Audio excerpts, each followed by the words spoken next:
Araw mga mare, kaaraw mo pala ng pamangkin ko at kapatid ni Pangit, kaya samahan niyo naman kami sa Keigo, Ramen at Katsu. Naman eto, paalis na tayo at sinundo nga tayo mga mare. Located pala siya sa Baliwag, tapat siya ng SM, kaya naman di kayo maliligaw at napakalaking pangalan naman sa labas. Ito pala si Joseph, siya ang may birthday at si Naki na kapatid naman ni Pangit, kaya naman eto, nakarating na tayo sa wakas. Dito na rin namin i-celebrate talaga yung birthday nila. Kaya lang hindi tayo kompleto kasi si mamay may sakit. Ay naman nagtrabaho, kaya naman eto kami-kami lang. Makikita nyo mga mare sa labas at pagpasok nyo naman eto, tingnan nyo ang ganda. Kaya eto mga mare, pumasok na rin tayo. Wala yung lugar nila mga mare. At ayun na nga mga mare, naupo na rin kami kasi nakakapagod din sa biyahe at makikita nyo naman kung ano itsura niya sa loob. Akto din talaga na birthday nung dalawa, kaya naman dito na lang talaga namin isi-celebrate. Nga rin kami naghanda sa susunod na lang. Kaya na nga, namimili na tayo sa menu. Alam mo naman talaga, alam ko ano yung masarap dito. First time lang naman natin dito pumunta. Sa picture mga mare, mukhang masarap talaga sa kanila. At eto yun oh. Siya mga mare, tingnan nyo. Tara naman malaman nyo para kapag pupunta kayo rito. At eto nga yung labas niya. Ito na lang talaga kapag naligaw pa kayo. Eto nga, inaantay na lang natin yung mga in-order natin. Nagutom na rin talaga kami kasi di din kami na nanghalian.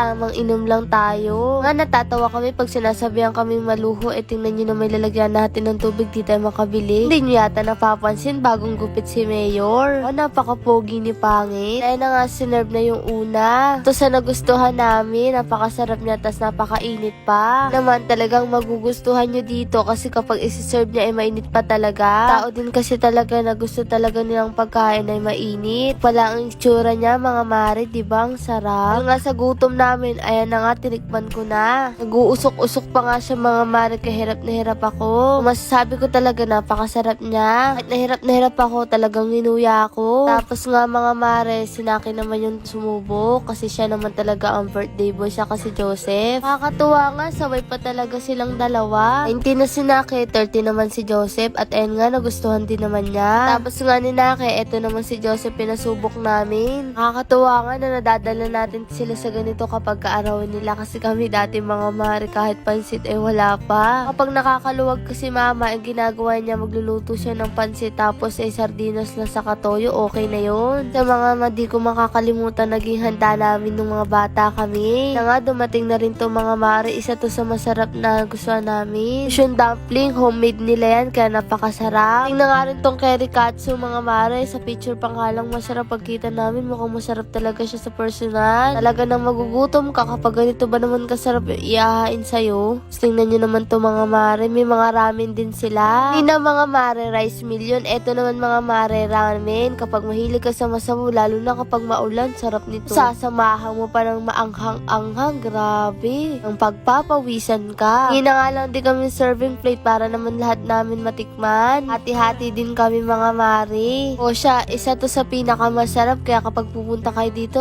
try nyo na to. Naman, tara mga mare, kain ulit tayo. Na kahit papano naging masaya yung mga birthday boy. Talaga kasi namin na paghandaan to. Tingnan nyo naman yung mga ngiti nila. Oh, hindi pa kami nagsisimulang kumain yan. Sri lang ako mga mare sa mangkok na maliit, tapos may kanin. Hirap na hirap ako. Kasi nga masanay ako sa malaki ang plato. Malaplang gana ba? Na nga nagsisimula na tayong kumain. Syempre, videographer natin mamaya na. Ganun talaga ang trabaho ng videographer. Mauna kaming kumain, tapos mahuli siya, tapos mamaya ako naman na magbibideo. Yung presentation nila mga mare, parang ayaw mong galawin. Kaya na nga, for the kailangan person. Kaya nga lang, hindi tayong kompleto. Alam niyo ba mga mare, ang sarap ng kompleto kayo, yung masaya lang. Iba pa rin talaga kapag kompleto ang pamilya. Lakas kami kumain kapag marami kami. Mama kasi palagi na rin nagkakasakit ngayon. Pinagpahinga muna namin. Ito talaga ang mga trangkaso ngayon, lalo na si mama, madali lang naman tapuan siya ng sakit. Tapos si tatay, nagtatrabaho pa rin siya mga mare, ayaw rin naman kasi namin pahintuin ng biglaan. Dahil ngayon dito ko mga mare, nung nagpahinga siya sa trabaho, nagkasakit. Talaga siguro kapag binibigla yung katawan na magpapahinga, kaya si tatay ayaw pa rin huminto. Hindi naman yung araw-araw siya nagtatrabaho, paminsan-minsan lang. Gusto niya lang, pero kapag ayaw niya naman, hindi naman siya pumapasok. Ang sarap nito mga mare. Ito sa nagustuhan ni Pangit, kaya naman naubos niya talaga yan. Minsan, mas marirealize mo na napakahalaga kapag magkakasama magkasama kayo. Sa totoo lang, pag sinabing time is gold, totoo yun. Dahil bawat oras kapag nasayang natin, hindi na natin maibabalik. Kung kahit gustuhin natin bumalik sa nakaraan, hindi na natin maibabalik at ang kailangan na lang natin ay umusan. Mga mare, kahit gaano tayo ka-busy, maglaan tayo ng oras sa pamilya natin. Dahil kahit gaano kahalaga ang pera, wala pa rin tutumbas sa pamilya. Minsan sa kakatrabaho natin, nakakalimutan na natin maglaan sa buong pamilya. Sa totoo lang, napakahalaga magbigay tayo ng oras sa kanila. Pag nga hindi kami kompleto, parang hindi rin kompleto yung saya namin. Kaming nalulungkot kapag ganun. Kaya naman kayo, kahit gaano kayo ka-busy palagi kayo maglalaan ng oras sa pamilya nyo. Bawat minuto at oras na ibibigay natin sa pamilya natin, sulitin natin. Sa totoo lang, hindi natin namamalayan ang takbo ng oras sa sobrang bilis. Bata pa lang tayo, ngayon ang tatanda na ng mga magulang natin. Meaning yun, ng mga bata kayo, gusto niya rin maging matanda. Kapag mamasdan natin yung mga magulang natin, tumatanda na rin sila. Nakakalungkot. At eto nga, dumating na yung pudding na homemade deal nila. Si Sir, eto, pinaglalagay niya na sa lamesa. Titingnan natin kung masarap talaga. Mga sinaki, kumuha na siya ng isa para matikman na niya.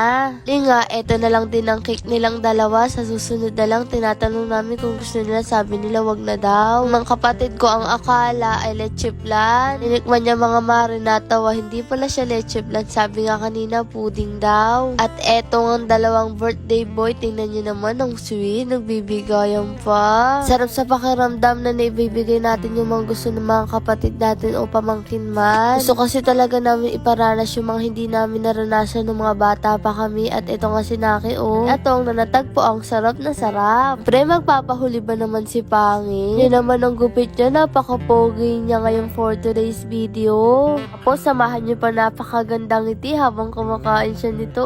Maraming salamat po ulit sa inyong pag-invite sa amin dito, sa uulitin po at nagustuhan po talaga namin yung pagkain. Siya na rin mga mare, parang ang lungkot-lungkot ng boses ko kasi meron tayo pinagdadaanan na malungkot. So yun ko man maging masaya ay hindi ko magawa. Nakakalungkot talaga mga mare, kaya sabi ko kanina, maglaan kayo ng oras sa pamilya nyo. Totoo yun. Hindi natin alam kung kailan tayo maghihiwa-hiwalay. Kasi alam nyo naman, sa mundong to walang permanente. Mga mare, bukas ulit. Ingat kayo palagi dyan.